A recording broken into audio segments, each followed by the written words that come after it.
Welcome back to JPX Energy Market Weekly Updates. Over the first quarter of the year, shipping rates for all tankers have been volatile due to the Red Sea crisis.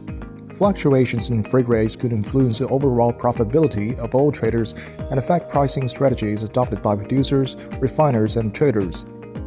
The aim of this video is to provide some basics of the tanker shipping market so as to better navigate the complexities of the global oil market effectively.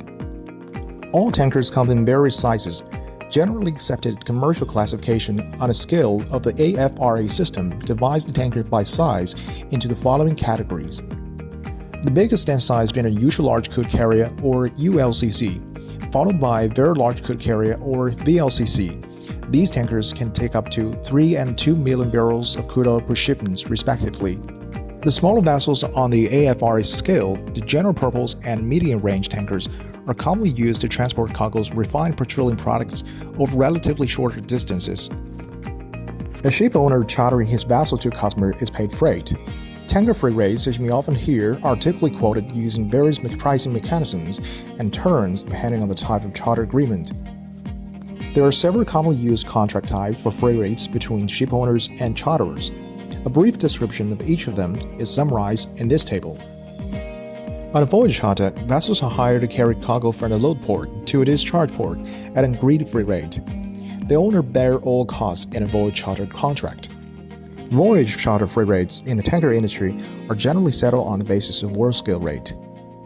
The world scale rate is a standardized estimate of the cost of moving a tanker on a specific route. The purpose of world scale rates is to enable market participants to easily compare earnings on alternative voyages.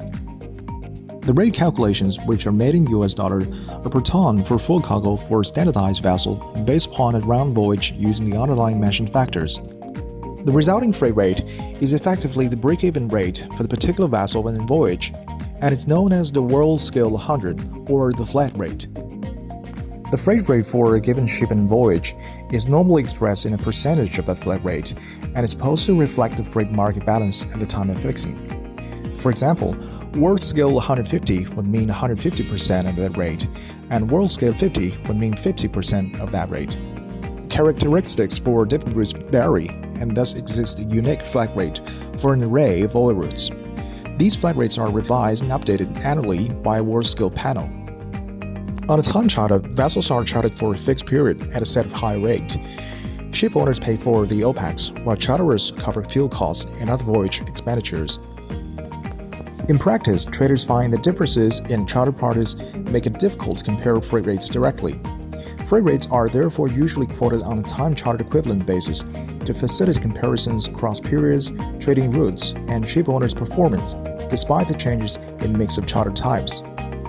The time charter equivalent rate achieved on a given voyage is expressed in US dollars per day and is generally calculated by subtracting voyage expenses, including bunkers and port charges, from voyage revenue and dividing the net amount by the number of days in the period. Tanker shipping is a highly cyclical business, with the freight rates driven by numerous factors.